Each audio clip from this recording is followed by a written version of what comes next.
Every video about Dubai real estate has one of two people. Someone is telling you that the market is about to collapse, or someone in a suit telling you that everything is fine. And honestly, both of them are lying. So let me start by giving you 3 facts that will help you understand what is actually going on. Not my opinion, not what I think, just facts. Starting with fact number 1. In the first half of 2026, with the war that hit the region over the past few months, Dubai still did over 286 billion dirhams in total sales. That's about 78 billion US dollars. That's down about 10% from the first half last year, 2025. And last year was actually the single biggest year in the city's history. So again, just to put things in context, this means that the first half of 2026 was the second biggest first half of Dubai's real estate history, in the middle of the war. Now, fact number 2. The Dubai Land Department reported that around 75% of everything bought in the city is paid in cash, not with a mortgage. Now, keep that in mind because it's exactly why this market behaves the way it does. It's not built on debt. And fact number 3, Dubai has more than 4 million people living here now. And just last year, we had 200,000 people move to Dubai. To me, that is real demand. That's people showing that they want to live and work in Dubai and the UAE. Now, if you look at each of these 3 facts on its own, none of them really tell you whether the market is going to go up or down, or whether it's going to crash, or it's going to recover, or whatever. But there is one way this market can crash, and in this video I'm going to show you what that is. Now, to actually answer that question and for me to show you how to think about it in this market, you have to look at 3 things. And this is really how I break it down for myself and for my investors. We look at the past, we look at the present, and we look at the future. And typically, if you want to understand the future and to predict where it's going, you first have to understand the history. So let's start there, because this is where most people, I think, get it completely wrong. People act like, a dip in Dubai real estate market is going to be the end of the world. And honestly, it really isn't. This city has seen far, far worse. I'll give you an example. Back in 2009, the market fell, 50, 60%? And it was really, really brutal. But here's the thing. The market was running on borrowed money. People were basically buying off-plan properties on paper with 5% down. Sometimes even they don't pay anything. They would just put a check down to book the unit, and they wouldn't even let that check clear. They would go back to the developer, change the name on the contract, and flip it for a premium that they would agree on the side. It was really like a casino, and that's exactly why it ended up crashing. Now, COVID is another example. The whole planet was shut down. And yeah, Dubai real estate market was not immune. It took a hit, and plenty of people had to sell their properties at 20, 30% down. And honestly, they were just panicking. People lost money. These were real losses. And people, a lot of them really exited just out of fear. But within about 2 years from that point, this whole market went back. And the funny thing is, it even passed the record high that it had before.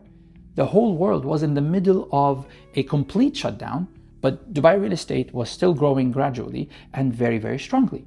So when we talk about the past, it tells us one thing. Dubai recovers.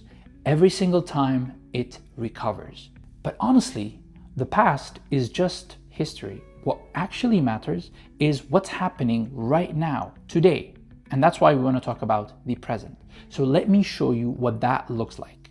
Now, remember when I told you that 75% of everything bought in Dubai by value is actually paid in cash? Here's why that matters. When people buy in cash, nobody's forced to sell, which means there are no panic sellers. And no panic sellers means that prices will not collapse all of a sudden. Now that right there is the difference between having a dip and having a crash. And this market just passed the hardest test there is, an actual war right at the doorstep. And the city just kept running. You have banks, deliveries, malls, schools, all running normally without interruption. Now, let me tell you something personal. Right before the war, we'd actually just signed for a villa in Abu Dhabi, and we were literally about to transfer. Then the war started, and we sat down, me and Yasmin, and we started thinking maybe we should pull out. And honestly, that was just the fear talking. I'm not going to pretend that there was no fear, because there definitely was fear in the air. And we ended up saying we're going to hold. And really, there was two main reasons for that. Number one, the fundamentals really didn't change. It was very simple for us. It was low supply and structural demand that's going to grow and keep growing over the next 2 to 3 years. So no matter what happens, that doesn't really change. So for us, the reason to buy was still true. And number two, I wasn't just about to pay 10% penalty to exit on a property just because I had a little bit of fear. So we had real conviction, long-term, but real conviction, because we knew it was really just going to go back. We know from history what happens and what continues to happen over and over again. So we just ended up saying, we're going to go ahead with this. And the last part, the future.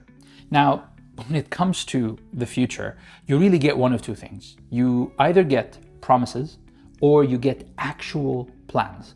And when I look at what Dubai and Abu Dhabi are doing, these aren't really promises. These are structural, long-term, government-backed plans. Take, for example, Dubai 2040 master plan. The whole goal of this master plan is to make Dubai the #1 city to live, to work, and to play. The population is planned to grow from 4 million, where it is right now, up to 5.8 million residents. They're building what they call a 20-minute city. Everything that you need is going to be a short walking distance from your doorstep. And they're going to have 5 urban centers. There's a whole new airport that's being built. That's going to be the largest in the entire world, Al Maktoum International Airport. There's a whole new metro line being built right now, the blue line. And there's another one, the gold line, that's planned and that's going to be starting to build very, very soon. This is all major infrastructure that is already in play, that's already funded, and that's already going up. And they're not just sprawling into the desert. 60% of the city is being set aside as green and open space. And all that growth is being pushed back into the parts of the city that already work. And this isn't some promise on a billboard. It's an actual real funded plan, and it's being built right now as we speak. And look, a war, a regional conflict, whatever it is, it might slow this down for a while, but it is never going to stop it. A 20-year vision like this is bigger than any one headline. This is exactly what this city is being built for, which finally lets me answer the question you actually came here for. So, will Dubai real estate market crash? Here's my honest answer. The one that I actually promised you at the very beginning of this video. The whole market crashing, that's very, very unlikely. There's just too much at stake, and the world's most careful money is actually betting against it. But the wrong asset crashing on you, that's not just possible, that is exactly what happens. And that right there is the one thing that I would tell you to never touch. Because at the end of the day, a soft market doesn't just mean everything is going to be on sale. It just means that the cheap stuff, the hyped stuff, the copy paste, the kind of units that you would find tens of thousands of, and every corner that you would look, you would find one. That's what gets hit. That's what drops first and recovers last. Now, you might have gotten a bargain the day that you bought it, but to be honest with you, the purchase itself was wrong from the start. And that's usually what happens when you buy with the wrong advice or the wrong person that's guiding you. So the honest answer isn't a yes, and honestly, it isn't a no as well.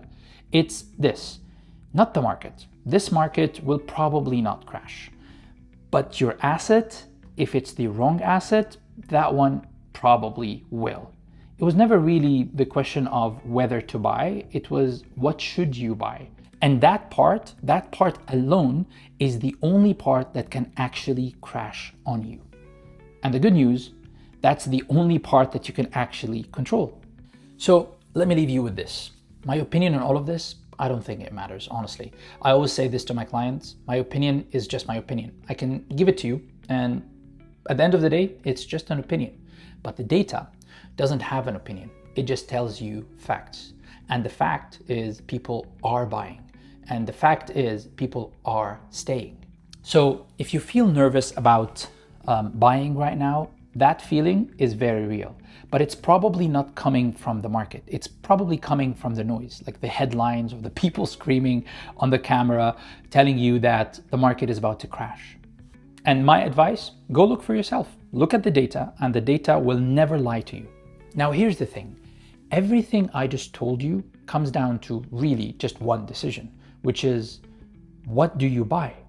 And the people who get burned in Dubai, it's almost never that the market burnt them. It's just that one decision that they made when they bought that asset. And almost everyone does that buying decision in the wrong order. Honestly, I believe there are 4 steps when buying a property, and most people just jump straight to step number 3 when they're buying, and they skip 1 and 2.